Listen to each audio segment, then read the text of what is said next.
Hello mga idol! Bago tayo magpatuloy sa kwento ni Yuseong ay mag-shoutout muna tayo.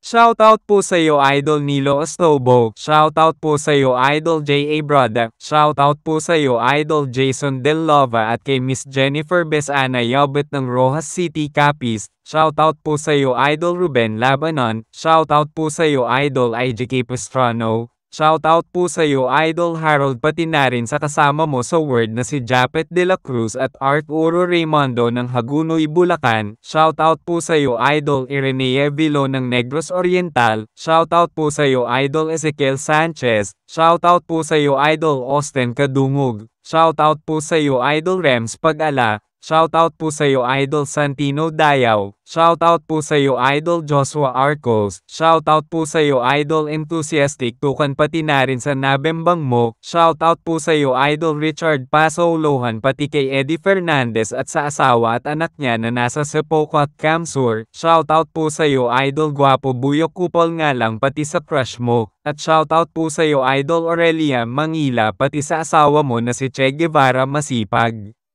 Maraming salamat sa patuloy na pagsuporta mga idol.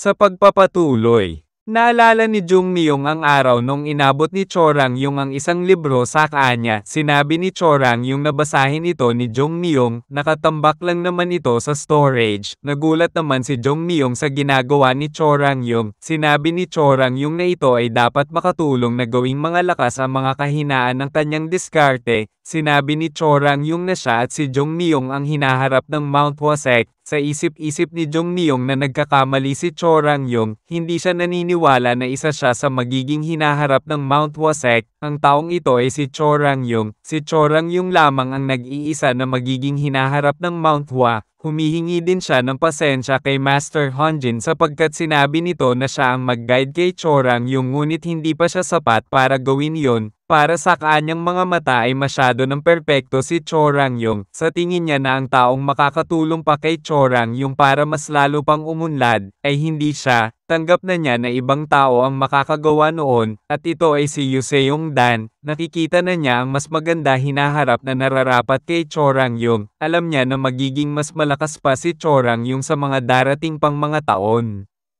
Makikita natin na nagulat si Mamoru Miyamoto sa ginawa ni Jung Myung, kahit na si Chorang Yung ay hindi na lang makapaniwala. Habang may lumalabas na dugo sa bibig niya ay patuloy pa din ni Jung Myung pinipigilan ang atake ni Mamoru Miyamoto. Makikita natin na direktang tinamaan si Jung Myung ng pag-atake ni Mamoru Miyamoto sapagkat nasira lamang ang sandata na panangharang niya.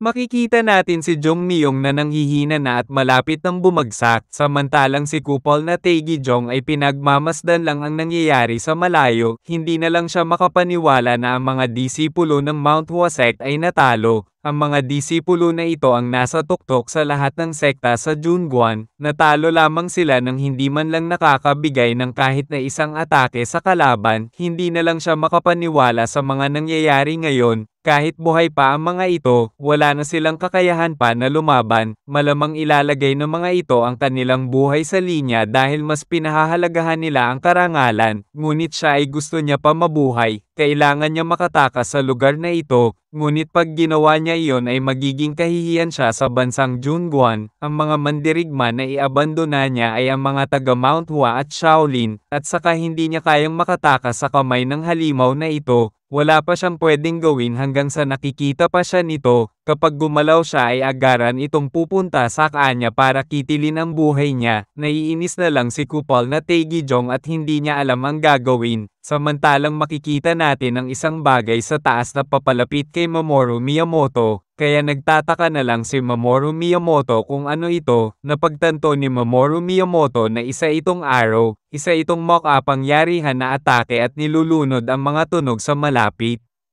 Napupunit nito ang sarili nitong espasyo habang lumilipad papunta sa kanya. Agara naman naghanda na si Mamoru Miyamoto para pigilan ang pag-atake na ito. makikita natin na tatama na ang espada niya sa malakas na arrow, subalit nang tamaan niya ito ay nagkaroon ng hindi mapaliwanag na tunog hanggang sa sumabog ng malakas ang arrow na napigilan niya na labis na pinagtataka ni Mamoru Miyamoto. Makikita natin ang isang gusali na nawasak dahil sa arrow. Hindi na lang makapaniwala si Mamoru Miyamoto na ang arrow na iyon ay hindi kaya ng espada niya na si Masamune na kunin ang key doon. Napagtanto niya na kung isa itong dark key, kahit na ang anggulo ng arrow na iyon ay kakaiba, para itong tinaira mula sa langit, magiging malaking problema ito kapag hinayaan niya lang ang mga ganoong pag-atake. Kailangan niya muna unahin ang namamana na ito. Makikita natin na mabilis si Mamoru Miyamoto na tumatakbo papunta sa direksyon ni Kupal na Taegijong. Natatakot na lang ang Kupal sa nakikita niya, mangiyak-ngiyak nitong sinasabi na huwag lalapit sa kanya si Mamoru Miyamoto. Tinanggal na niya ang golden flight niya na pahiwatig na hindi na siya lalaban. Bakit pa nito balak patayin ang isang bata na sumusuko na? Subalit makikita natin na lumagpas lang si Mamoru Miyamoto sa kinatatayuan ng kupal sa lahat ng kupal na si Taegijong. Hindi na lang makapaniwala si Taegijong kung ano ang nangyayari. Tumingin-tingin din siya sa paligid kung may nakakita ba ng kahihiyan na ginawa niya. Samantalang nagpatuloy si Mamoru Miyamoto na hanapin kung nasaan ang taong nagpapakawalan ng malakas na arrow. Napansin niya na may isang arrow na naman na papalapit sa kanya. Nagawa naman niya na palihisan ito gamit ang espada niya. Sa isip-isip ni Mamoru Miyamoto na hindi niya magawa na makalapit sa distansya ng kalaban, hindi niya din alam kung saan nanggagaling ang pag-atake. Napansin niya na ang mga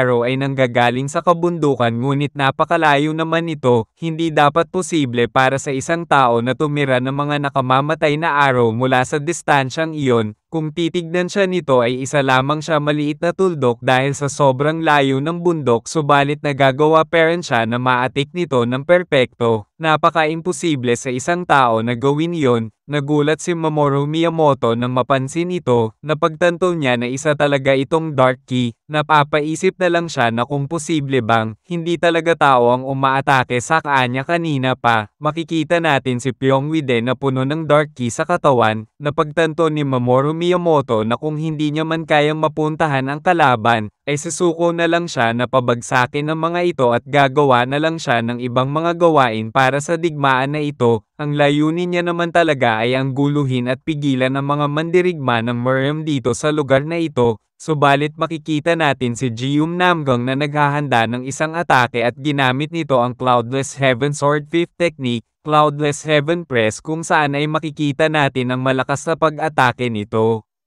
Hindi na lang makapaniwala si Mamoru Miyamoto sa lakas ng atake na ito. Sa isip-isip niya na kilala niya ang teknik na ito, napapalingon na lang siya sa kinaroroonan ni Jium Namgung habang sa isip nito na ang Lightning Demon pala ang dumating. Samantalang makikita natin sa mga mukha ni Jium Namgung ang kagustuhan na bumawi dito. Agara naman na sumugod na si Jium Namgung papunta kay Mamoru Miyamoto. Makikita natin na pareho na ang dalawa na naghahanda para umatake.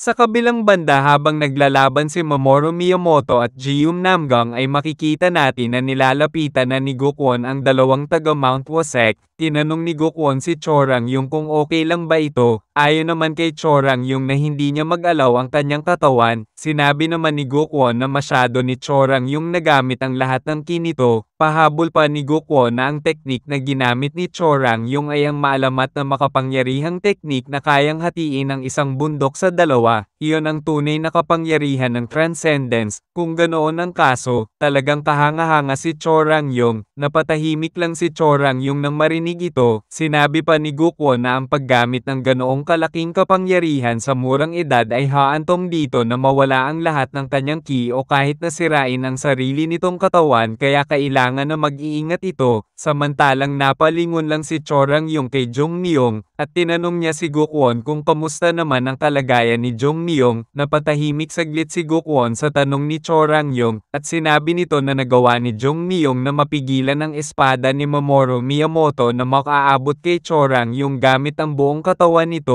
Isang malaking himala na hindi nahati sa dalawa ang katawan ni Jong Myung sa pag-atake na yon ni Mamoru Miyamoto. Bagaman, Mukhang wala ng pag-asa ito, sa kasamaang palad, napatahimik lang si Chorang Yung nang marinig ito at nakatingin lang kay Jong Myung. Makikita natin si Jong Myung na may mga dugo ang bibig at wala ng malay. Sinabi ni Chorang Yung na simula nung sumali siya sa Mount Wasek bilang bata, palagi siyang napapalibutan ng mga matatanda dahil sa titulo na meron siya, at ang nag-iisang tao na kaedad niya lang ay si Jong Myung. Sa kasamaang palad, palagi si Jong Myung nakukumpara sa kanya. Palagi tinatanong ng mga kapatid nito kung bakit hindi man lang ito kasing galing niya pagdating sa espada. Wala na lang siya noon magawa kundi ang matawa sa mga salitang binibitawan ng mga matatanda sa kanila. Para sa kanya, kaysa sa mga matatanda na nang-aasar kay Jong Myung, sa mga kapatid nito o sarili pa nitong kapamilya, lubos na malayo ang kakayahan nito kaysa sa mga ito. Sinuri lamang nila si Jong Myung batay sa kanilang sariling mga pamantayan para sa espada, at inilalabas nila ang kanilang pagseselos patungkol sa kanya sa pamamagitan ng kanilang nakababatang kapatid, at ito ay dahil sa si Jong Myung ay kaparehas niya ng edad.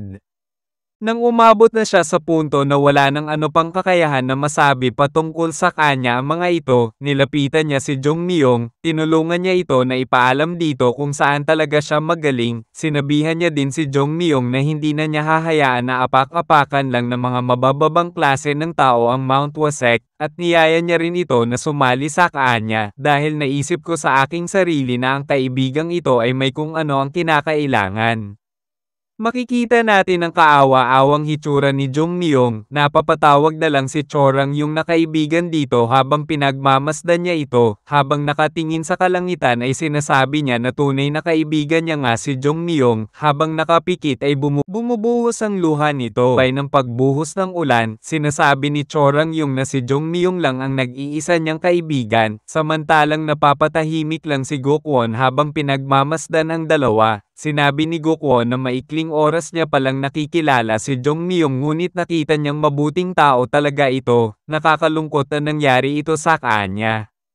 Sa kabilang banda ay nagulat si Gokwon nang may marinig ito. Nakita niya ang isang fireworks na papunta sa kalangitan. Sa pagsabog dito ay napagtanto ni Gokwon na isa itong signal flares, at dahil kulang pula ito ay nangangahulugan na isa itong emergency. Ngunit sa tingin niya na hindi ito para sa kanilang puwersa sapagkat nanggaling ito sa kabilang direksyon ng Hangzhou. Napapaisip na lang siya kung may umaatake ba sa kampo ng kalaban, sino naman ang aatake doon, hanggang sa nagulat na lang siya sa nakikita niya at hindi siya makapaniwala. Makikita natin ang halimaw na arachne na nagwawala sa kampo ng kalaban. Maririnig ang malalakas na sigawan ng mga mananakop. Hindi na lang mapaliwanag ni Gokwon kung ano ang nangyayari. Nakita niya ang isang malaking gagamba na patuloy na kumikitil ng mga buhay ng mananakop. Makikita natin na matagumpay si Yuseong na madala ang halimaw sa kampo ng kalaban. Pinagpapawisan na lang si Gokwon sa nasasaksihan niya.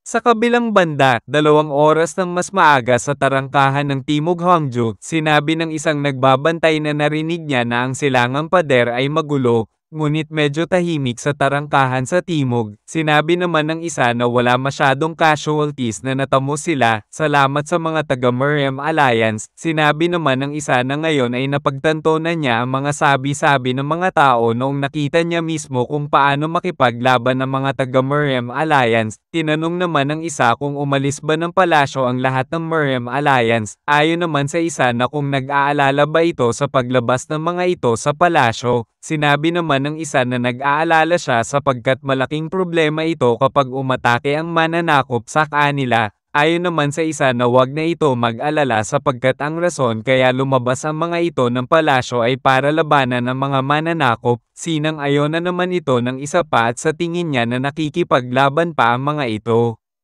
Nagulat naman ang isang bantay sa nakikita niya kaya sinabihan nito ang kasama niya na tignan ang nangyayari sa di kalayuan. Napatingin naman din ang isang nagbabante dito. Sinabi ng isa na kung ano ang mga ito, samantalang makikita natin na pinatunog na ang tambol, pati ang mga turutot, hudyat sa paparating na mga kalaban. Naghanda na ang lahat ng sundalo na nasa palasyo. Makikita natin ang buong puwersa ng mananakop na naghahanda na para sakupin ang kastilyo, na ready na din nila ang kagamitan na panakop, pati ang mga kanyan ay nakahanda na din. makikita natin si Hiyoshi Edogawa ang namumuno sa pangunahing puwersa ng kalaban. Si Hiyoshi Edogawa ang daimyo ng Ice Hinhan at second in command ng sundalong mananakop. Sa ngayon ay hawak niya ang puwersa na 10,000 sundalo na dumating sa timog tarangkahan ng Hongju.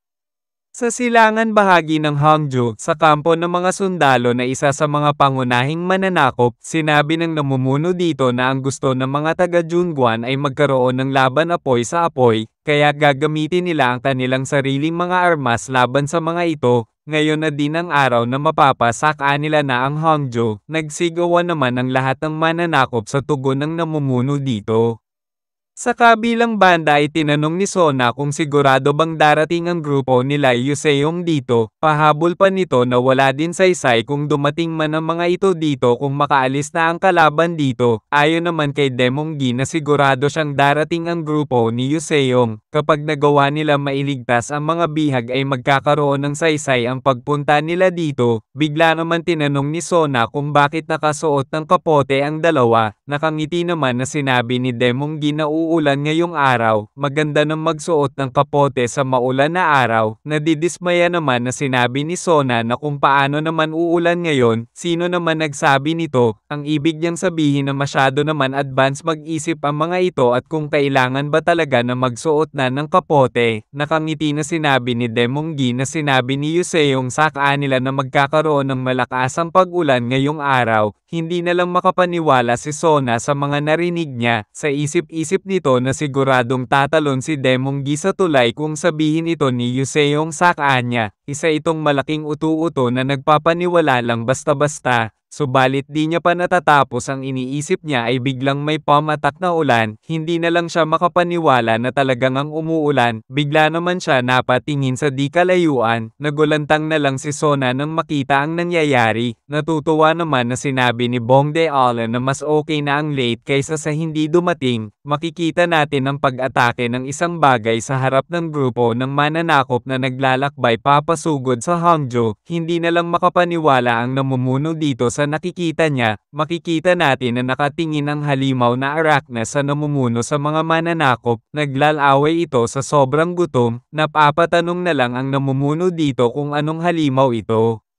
Malakas na umatake na ang halimaw na Arachna, sa isang pag-atake pa lang nito ay marami ng mananakop ang namatay, nabahala na lang ang iba pang mananakop ng masaksihan nila na pati ang namumuno sa kanila ay tinamaan ng pag-atake ng Arachna, hindi na lang makapaniwala si Sona sa nakikita niya, samantalang si Demonggi at Bongde Ala ay natutuwa sa nangyayari. Sinabi ng isang mananakop na isang halimaw ang nasa harap nila, napapangiti naman ang halimaw dito, hanggang sa inatake na nito ang mananakop, malakas na sumigaw ang halimaw na Arachna sa labis na kasab-ikan, natatakot naman ang mananakop sa tingin nila na ito na ang katapusan nila wala din paraan para makatakbo pa sila, hanggang sa kinagat nito ang dalawang mananakop sa harap niya habang ang isang mananakop ay nagawa naman na makaiwas sa pamamagitan ng pagyuko. Nagpatuloy ang halimaw na Arachna sa pagsalakay sa lahat ng mananakop, nagpalabas ng malawakan na lason ang Arachna, nagtataka naman si Bongde Alan nang makita ito, sinabi ni Bongde Alan na parang may hindi tamang nangyayari, napatanong naman si Demonggi kung bakit, pinaliwanag ni Bongde Alan na ang tulad ni Yuseong ay gagawin ang lahat para hindi madamay ang mga sibilyan kaya sigurado siyang hindi ito magpapalabas ng malawakan na lason sa lugar ng mga bilanggo na bihag. Sinabi naman ni Demonggi na sigurado ba si Bongde Alan na hindi niya nakalimutan na sabihan si Yuseong patungkol dito. Ayon naman kay Bongde Alan na nasabihan niya ito, bigla naman dumating si Giho at tinawag sila Bongde Ala. Sinabi ni Giho na tulad ng mga sinabi ng mga ito na may mga bihag dito, kaya kailangan na nila iligtas ang mga ito. Nagtataka naman ang napatingin si Giho kay Sona, sa isip-isip ni Sona na ito pala ang disipulo ng kanyang ama, namamangha din siya sa laki ng katawan nito. Tinanong naman ni Giho kung sino ang babae na ito, namumula naman na sinabi ni Sona na siya si Sona Jegel, isang bagong studyante ng institute. Hindi naman makapaniwala si Giho habang tinatanong kung ito ba ang anak na babae ng Merem High Lord at saka bakit nandirito ito. Subalit sinabi niya na mamaya na lang nila pag-usapan ito, ang kailangan muna nilang gawin ay ang iligtas ang mga bihag at umalis na sa lugar na ito. Tinanong naman ni Bong De-ala na di ba ay si Yuseong ang nagkontrol sa halimaw na Arachna, sinang-ayon na naman ito ni Giho subalit may mga nangyari papunta pa lang sila dito, makikita natin si Yuseong napasan-pasan ni Jujo sa likod, pinapakiramdaman naman ni Soso ang katawan nito, nag-aalala na sinabi nito na ang katawan ni Yuseong ay kasing lamig na ng yelo, kung sigurado bang okay lang ito, ayon naman kay Ryoheicho na syempre ay hindi okay ito. Ang kaluluwa nito ay kailangan ng bumalik sa katawan nito bago pa mas lalo pa itong lumamig, kaya tinawag ni Soso si Yuseong at tinatanong ito kung naririnig ba siya nito, kailangan na nitong bumalik sa katawan niya, makikita natin ang mga mandirigma ng Zhejiang na narecruit ay nakasakay sa likod ng halimaw.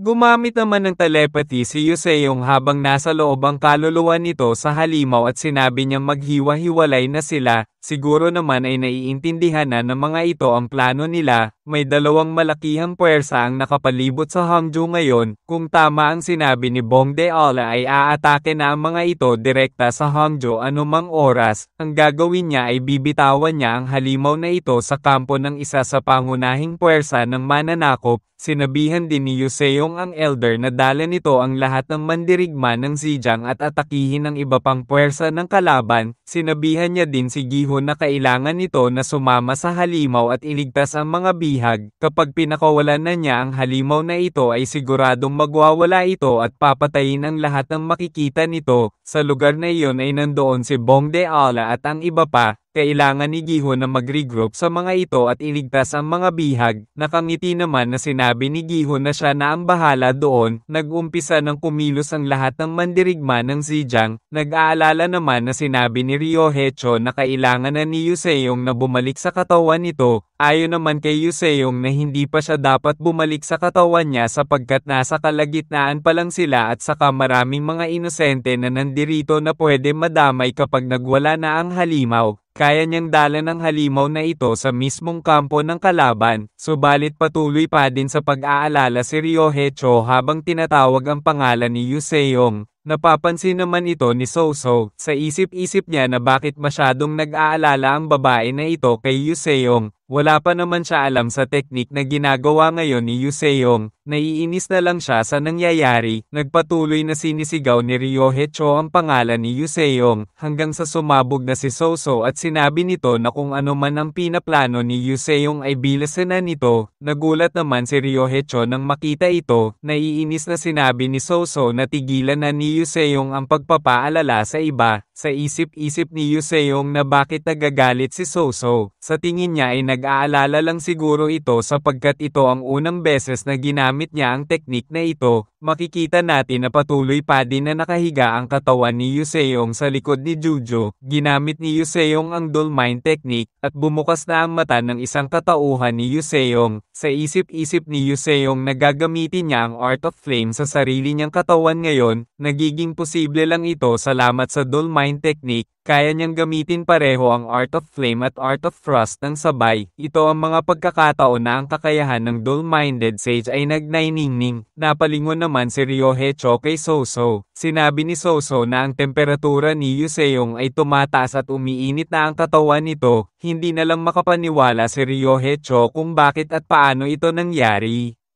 Sa isip-isip ni Yuseong habang nakangiti na hindi pa man siya bihasa sa paggamit ng Art of Flame ay kahit papano malaking tulong ito para mapainit ang katawan niya. Sinabi ni Giho na sa oras na dumating sila dito ay umalis na si Yuseong sa katawan ng halimaw, kaya ngayon ay nakafocus lang siya sa pagligtas ng mga bihag, habang nakatingin si Bong De-ala sa halimaw na Arachna. Tinanong niya si Giho kung nasaan na ngayon si Yuseong, nakangiti naman na sinabi ni Giho na obvious naman kung nasaan na ito ngayon, pumunta na agad ito sa palasyo ng Hangzhou. Makikita natin ang gulong nangyayari sa palasyo ng Hangzhou, maraming mga nagliliyab na bagay ang lumilipad sa ere papunta sa palasyo, unti-unti nang nasa Saira ang pader ng palasyo dahil sa mga pag-atake ng mga mananakop, malakas na pagsabog ang nagagawa ng mga malalaking bato na nagliliyab na tumatama sa loob ng palasyo, makikita natin na naghahanda na ulit ang mga mananakop para maglunsad ng pag-atake gamit ang catapult. Napatigil naman ang mananakop sa paglagay ng bala sa kanyan dahil sa nakikita nito sa ere kaya tinatanong siya ng isang mananakop kung bakit tumigil ito sa paglagay ng bala sa kanyan. Makikita natin ang ating bida na sumusugod, at ginamit nito ang level 1 na Art of Frost. Makikita natin na nasira ni Yuseong ang mga kanyan sa paglapag nito na labis na kinagulat ng mga mananakop. Habang naghahanda, ay nakangiti si Yuseong habang sinasabi na nandirito siya para tapusin na ang digmaan na ito.